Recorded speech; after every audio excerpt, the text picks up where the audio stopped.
The Call of Cthulhu by H.P. Lovecraft. Part 1. The Horror in Clay. The most merciful thing in the world, I think, is the inability of the human mind to correlate all its contents. We live on a placid island of ignorance in the midst of black seas of infinity, and it was not meant that we should voyage far. The sciences, each straining in its own direction, have hitherto harmed us little, but some day the piecing together of dissociated knowledge will open up such terrifying vistas of reality and of our frightful position therein, that we shall either go mad from the revelation or flee from the deadly light into the peace and safety of a new dark age. Theosophists have guessed at the awesome grandeur of the cosmic cycle, wherein our world and our human race form transient incidents. They have hinted at strange survivals in terms which would freeze the blood if not masked by a bland optimism.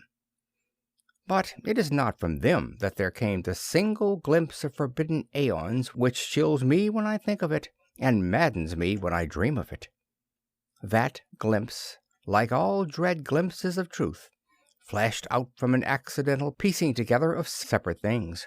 In this case, an old newspaper item and the notes of a dead professor. I hope that no one else will accomplish this piecing out. Certainly, if I live, I shall never knowingly supply a link in so hideous a chain. I think that the professor, too, intended to keep silent regarding the part he knew, and that he would have destroyed his notes had not sudden death seized him. My knowledge of the thing began in the winter of 1926-27, with the death of my granduncle, George Gamel Angel, Professor Emeritus of Semitic Languages in Brown University, Providence, Rhode Island. Professor Angel was widely known as an authority of ancient inscriptions, and had frequently been resorted to by the heads of prominent museums, so that his passing at the age of 92 may be recalled by many. Locally, interest was intensified by the obscurity of the cause of death. The professor had been stricken while returning from the Newport boat, falling suddenly, as witnesses said, after having been jostled by a nautical-looking negro who had come from one of the queer dark courts on the precipitous hillside which formed a short-cut from the waterfront to the deceased home in William Street.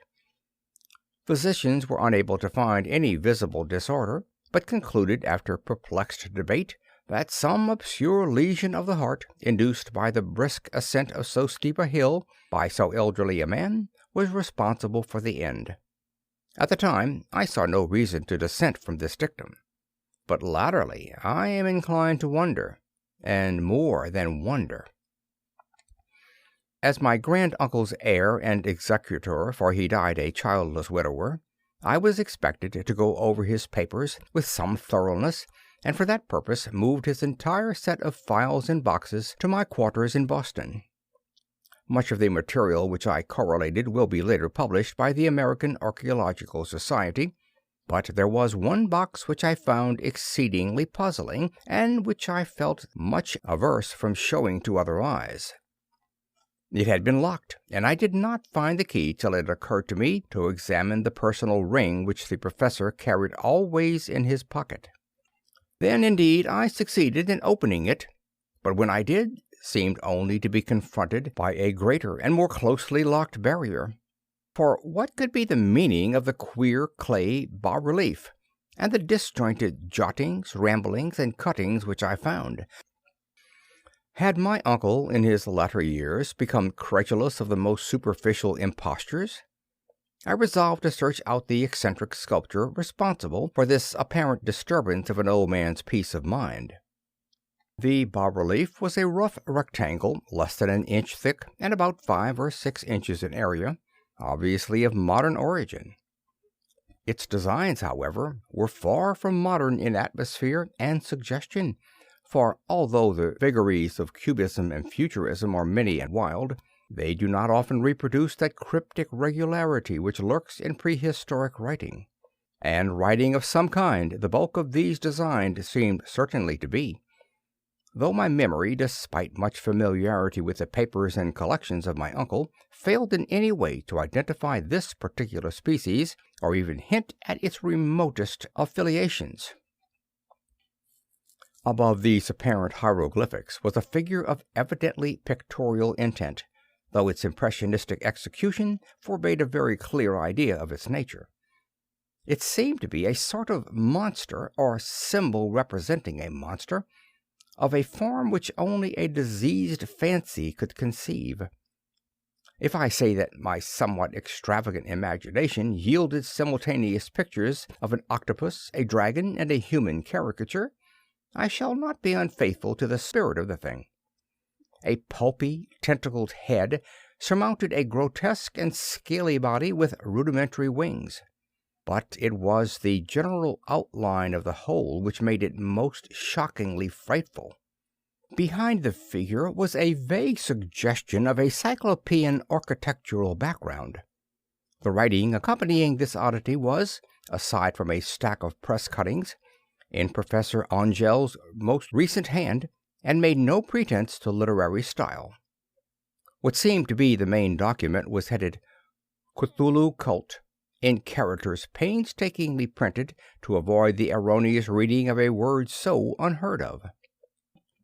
The manuscript was divided into two sections, the first of which was headed 1925, Dream and Dream Work of H.A. Wilcox, 7 Thomas Street, Providence, Rhode Island, and the second, Narrative of Inspector John R. LaGrosse, 121 Bienville Street, New Orleans, Louisiana, at 1908 AASMTG, Notes on Same, and Professor Webb's account.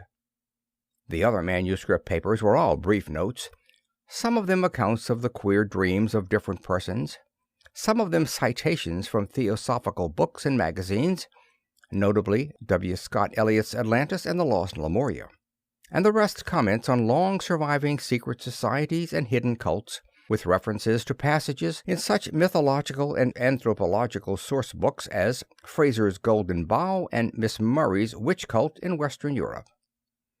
The cuttings largely alluded to outre mental illnesses and outbreaks of group folly or mania in the spring of 1925. The first half of the principal manuscript told a very peculiar tale. It appears that on March 1st, 1925, a thin, dark young man of neurotic and excited aspect had called upon Professor Angel, bearing the singular clay bas-relief, which was then exceedingly damp and fresh. His card bore the name of Henry Anthony Wilcox, and my uncle had recognized him as the youngest son of an excellent family slightly known to him, who had latterly been studying sculpture at the Rhode Island School of Design and living alone at the Fleur-de-Lis building near that institution. Wilcox was a precocious youth of known genius but great eccentricity, and had from childhood excited attention through the strange stories and odd dreams he was in the habit of relating. He called himself psychically hypersensitive, but the staid folks of the ancient commercial city dismissed him as merely queer. Never mingling much with his kind, he had dropped gradually from social visibility, and was now known only to a small group of aesthetes from other towns. Even the Province Art Club, anxious to preserve its conservatism, had found him quite hopeless. On the occasion of the visit, ran the professor's manuscript, the sculptor abruptly asked for the benefit of his host's archaeological knowledge in identifying the hieroglyphics on the bas-relief. He spoke in a dreamy, stilted manner, which suggested pose and alienated sympathy, and my uncle showed some sharpness in replying, for the conspicuous freshness of the tablet implied kinship with anything but archaeology. Young Wilcox's rejoinder, which impressed my uncle enough to make him recall and record it verbatim, was of a fantastically poetic cast which must have typified his whole conversation, and which I have since found highly characteristic of him. He said, "It is new, indeed, for I made it last night in a dream of strange cities, and dreams are older than brooding Tyre or the contemplative Sphinx, or garden-girdled Babylon. It was then that he began that rambling tale which suddenly played upon a sleeping memory and won the fevered interest of my uncle. There had been a slight earthquake tremor the night before, the most considerable felt in New England for some years, and Wilcox's imagination had been keenly affected. Upon retiring, he had had an unprecedented dream of great cyclopean cities of Titan blocks and sky-flung monoliths, all dripping with green ooze and sinister with latent horror. Hieroglyphics had covered the walls and pillars, and from some undetermined point below had come a voice that was not a voice, a chaotic sensation which only fancy could transmute into sound, but which he attempted to render by the almost unpronounceable jumble of letters, Cthulhu Ftagan. This verbal jumble was the key to a recollection which excited and disturbed Professor Angell.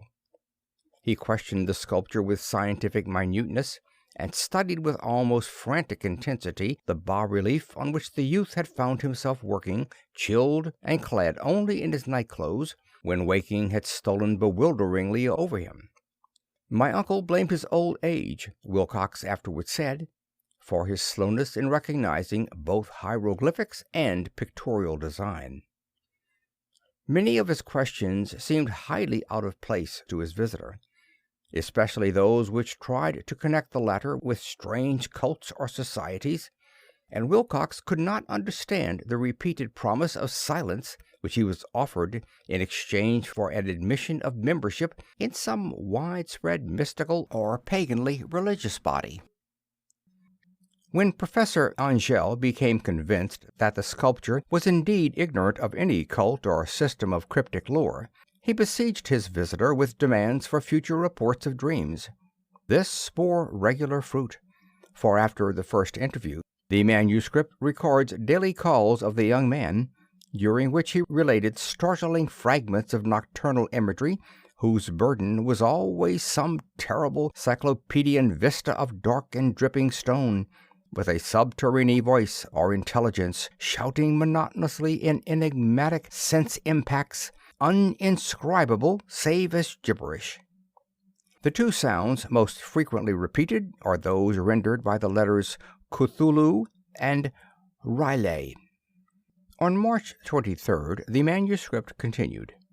Wilcox failed to appear, and inquiries at his quarters revealed that he had been stricken with an obscure sort of fever and taken to the home of his family in Waterman Street. He had cried out in the night, arousing several other artists in the building, and had manifested since then only alternations of unconsciousness and delirium. My uncle at once telephoned the family, and from that time forward kept close watch of the case, calling often at the Thayer Street office of Dr. Tooby, whom he learned to be in charge. The youth's febrile mind apparently was dwelling on strange things, and the doctor shuddered now and then as he spoke of them.